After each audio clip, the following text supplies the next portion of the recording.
with this 2021 drought, it presented an opportunity for historians to take a look at what is lying on the bottom of the Mississippi River from what we call the Brainerd Dam down to Buffalo Creek. Today we have Carl Faust here with us, and Carl is our resident historian and who walks the river on a regular basis and knows it like the back of his hand. Carl is well known in Brainerd for his history and also for his specific history on the river. He's an avid canoeist, so he knows the water very well.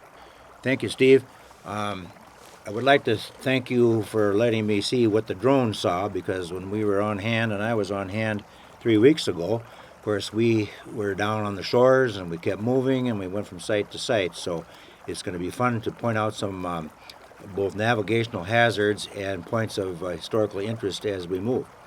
And on the right, you can see just a little spit of land there. That's the area where the pulp mill was built by the Weyerhaeuser folks in 1892, and that lasted until 1911. I just want to give you a little bit about this right and left business, because if you were in a canoe, especially if you were going downstream, maybe you were heading from Lake Itasca to New Orleans on what they call a source-to-sea journey, the river snakes around so much you simply can't use east and west or north and south. They only use the right side as you're going down a creek, as I call it, or on the left side. So no matter where the compass points, it's always right or left, and upstream or downstream. Okay, the drone is going to follow, for the most part, the main corridor of the river.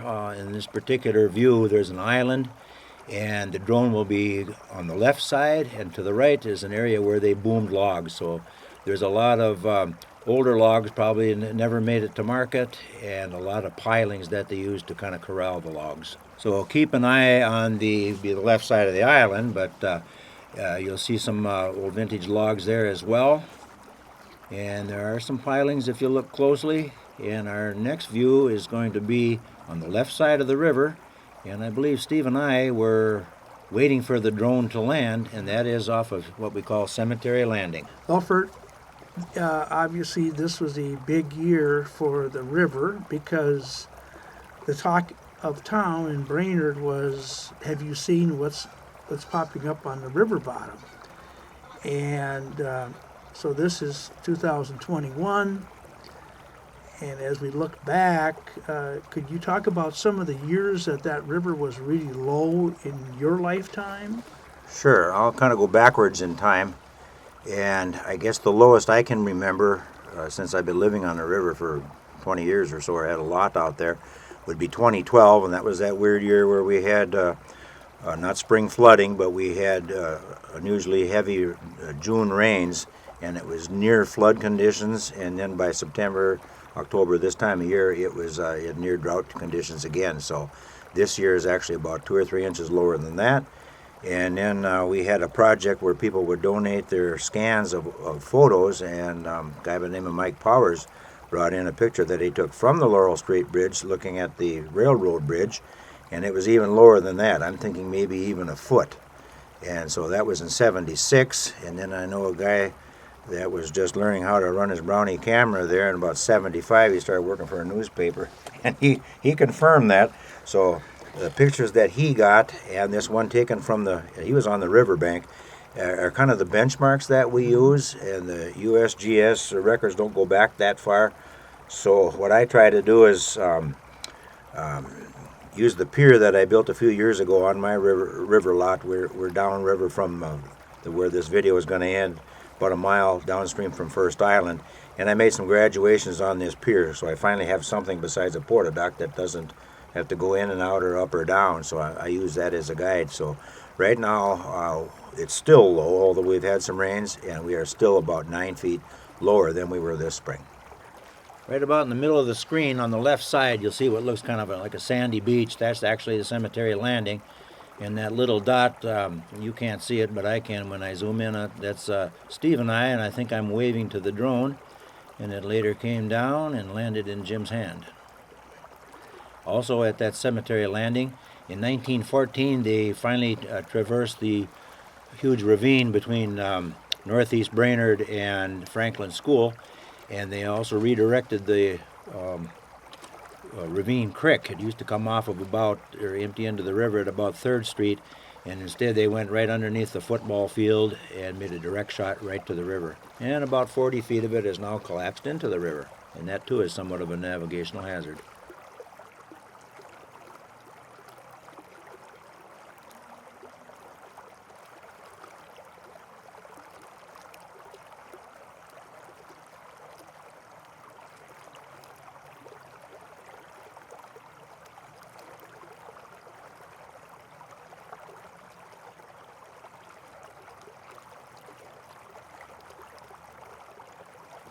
The next point of interest is right smack in the middle of the river, and when I first saw it by drone, I thought sure that was a crib that they would use to, you might say, hook the islands together, and if they didn't have an island, they would make an island out of stones and pilings. But I later found out, or heard from a friend of mine, that he was out there one time and he thought there was a metal pipe going from that pile of rocks in the middle to the left shore. So yesterday I went down there, and sure enough, I brought a probe down there, and there is about a 6-inch pipe leading out to there. So I'm thinking that is not a boom chain piling. It is actually where the intake was for the what would you call it? A pump house. So yeah. Believe it or not, that's where we got our drinking water before we had wells and a water tower in 1920.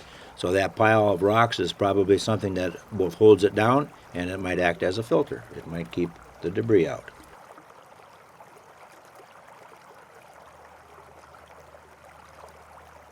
To give you a little bit of perspective in this view here, take a look on the left side up on the bluff.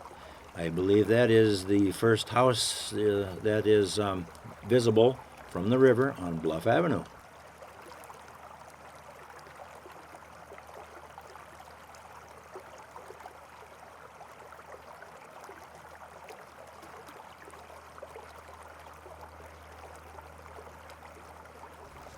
Well, there is another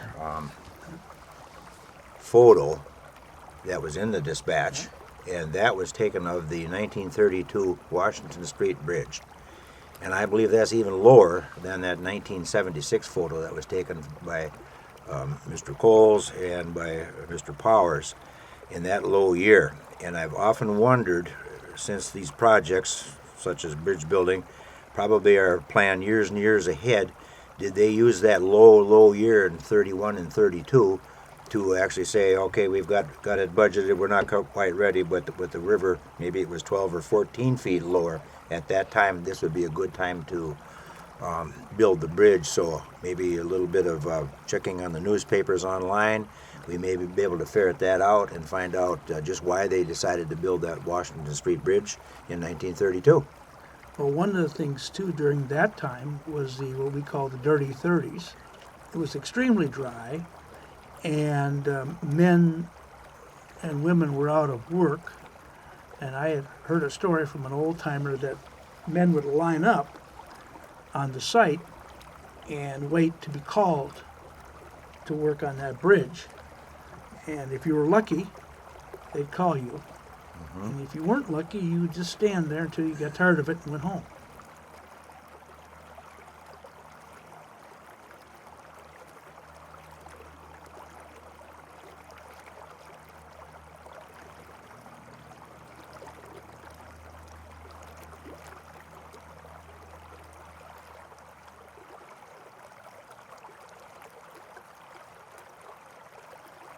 I want to talk a little bit about these pilings. Just to give you an idea how they made them, no doubt it was done in the winter when we had good ice, and if they needed something for the spring, they would have to pound these pilings in naturally the small end of a spruce tree first, so like putting a pencil in, you wouldn't go eraser end first. So they bring a pile driver out there, put them in, make a great big rectangle, dump it all full of rocks, and after about 130 years you can tell a piling from an ordinary deadhead because the branches are still visible. The piling may have reduced in size by about 30%, but the branches are still there and they're aiming down. So when you see a piling like that, that's what that's all about. But the interesting thing is, on the right side, all these pilings are about 4 feet taller than any of the other pilings downstream. And I can only guess that when they put them in, it just happened to be a high water winter. You can see where the drone actually took the main part of the river, but if the drone had gone to the right of all these pilings, that's where Whiskey Creek enters into the river. And speaking of high bluffs, if you look on the upper right, you can just barely make out one of the houses on Tyrol Hills, which was also about 60 feet high.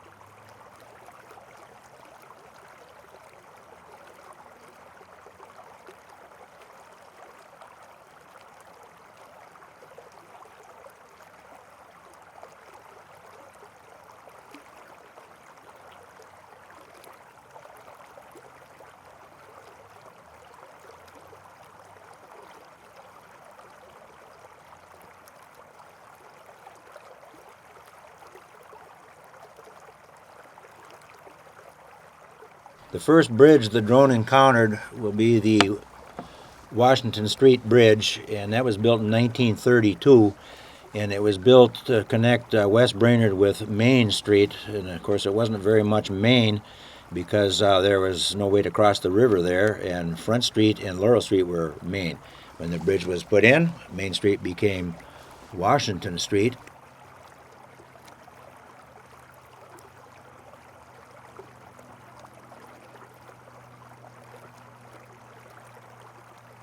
On the right side of the river, directly under the Washington Street Bridge, that would be on the Tyrol Hills side, there are some pilings that are only viewable when it's this low, but those were likely from the ferry landing in the early 1870s.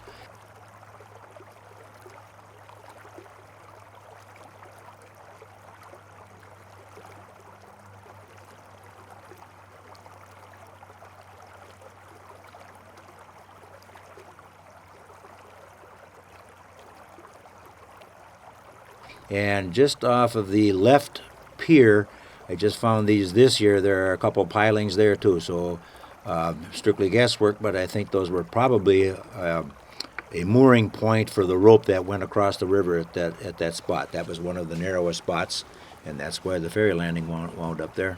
On that 4-inch pipe, I've of course viewed it from, like, say, the Laurel Street Bridge, but the drone was able to follow it, kind of like I did with my eye when I saw about 10 feet of it out of the water.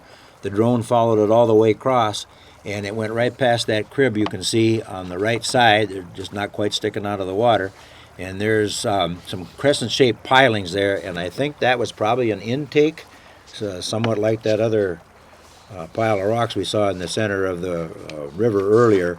And that went up to a small pump house there, and probably in the early 1870s, that pumped the water from the river to the steam engines.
Moving downstream on the left side, there are what I call the twin pipes, and they are about 20 feet long, and they're hooked together with some kind of a bolt system.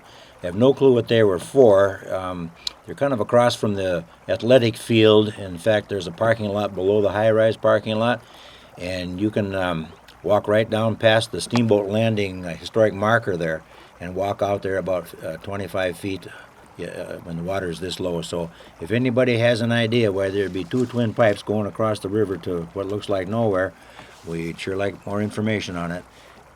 Speaking of the Washington Street Bridge, I may have mentioned earlier that Washington used to be called Main Street.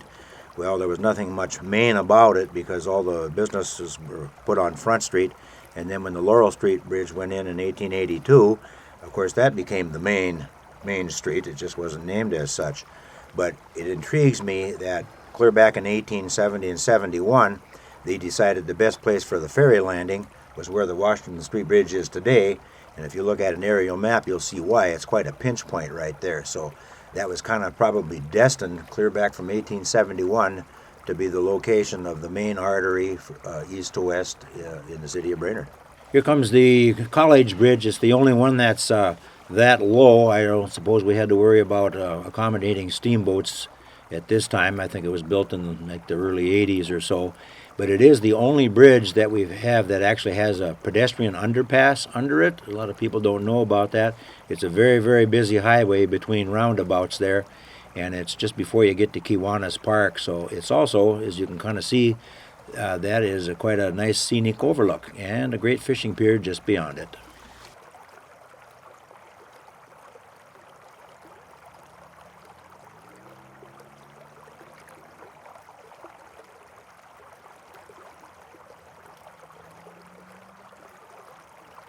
Another interesting thing, can you talk about the time that the bridge collapsed? Was it the Laurel Street Bridge? It was the railroad bridge, Steve, and that was in 1875. And unfortunately, it was an overloaded train going across an underbuilt bridge. There were no concrete pilings. It was all just timbers, probably filled full of rock.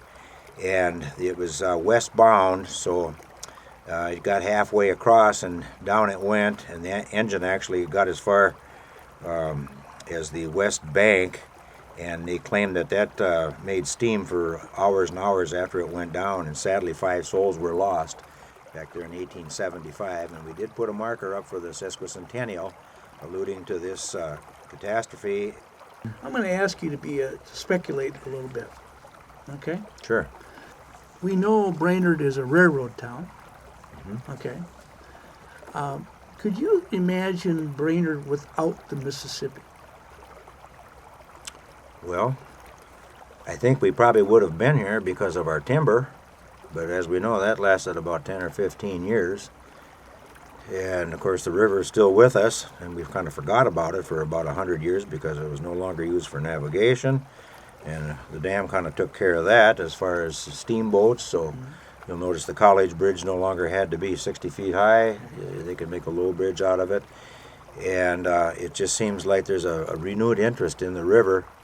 And me living on the river now, I see maybe several dozen folks that are doing the Source to Sea trek down there. And I catch most of them. And then some of them, we have an organization, it's just a Facebook group page called River Angels. And then you put your river location where you're at. I'm 999.3, and they GPS that, so if they have any problems or they need a bandage or something, or they didn't have fresh water, they just find out where the nearest river angel is, and we put crossed oars or paddles out front so they can find us. So I'm seeing more and more of that all the time, and then I have a friend down the river, and he says I'm seeing more kayaks all the time. He just can't believe it. So finally, I think we've realized that it is a body of water.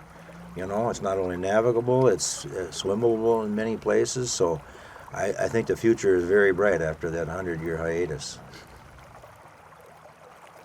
Okay, we've left the College Bridge and we've gone into farther downstream through Kiwanis Park. We passed the dog park and we're now into the new Rotary Park. And you can just see what I believe is a real navigational hazard, and what it is an old pipe. It was abandoned in 1982, and that used to bring the sewage from the pump house that's just about a half a block away from that, and these weights are made of concrete, and they actually were there to hold down the plastic corrugated pipe.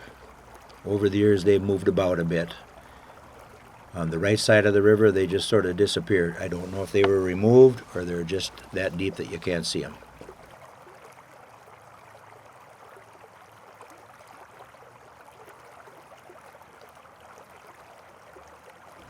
How crowded was it on that river when they were booming the logs down, hanging them up on those islands? And then there had to be some boat traffic going through here. Well, I tell you, they say that the river's far cleaner now because it was basically a bunch of logs and bark. And it was just a mess, and they tried their best to have navigation on one side.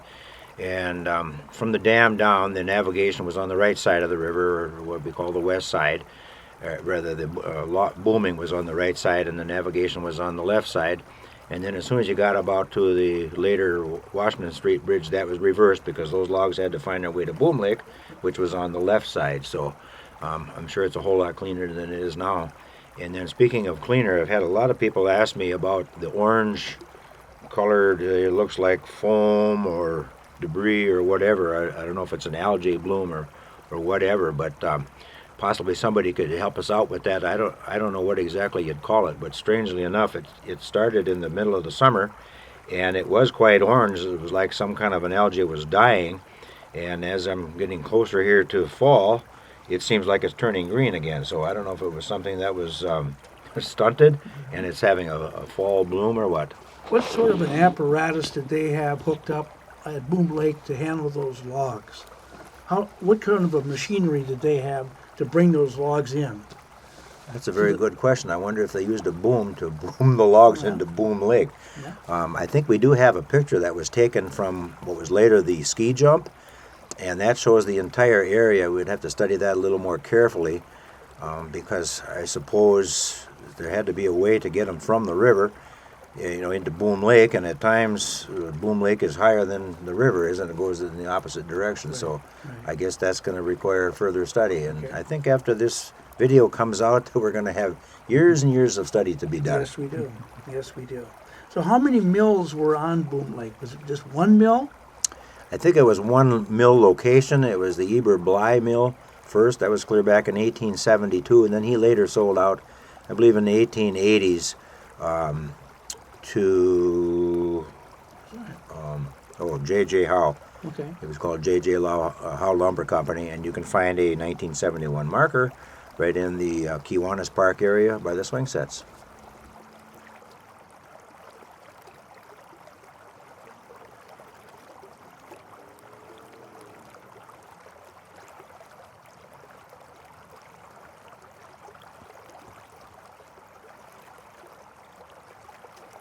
Not a whole lot to see moving downstream. There is a pump distribution box there that has replaced the one that we just showed you with those concrete weights. But that island on the map is called First Island. The river makes a 45 to the right, heading downstream, and it's commonly called Frenchie's Island because an old Frenchman lived out there, probably about 1900 to 1930. And then he got to know Joe Droger, and Joe and his sister and families lived out there in the old Frenchman's cabin.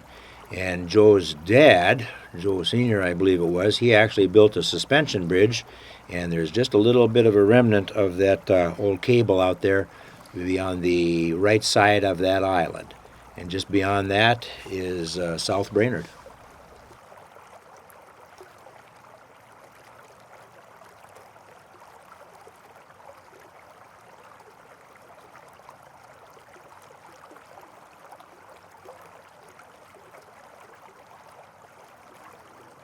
I'd like to thank everyone for watching this video, and thank the videographer, Jim, and Steve here for allowing us to do this.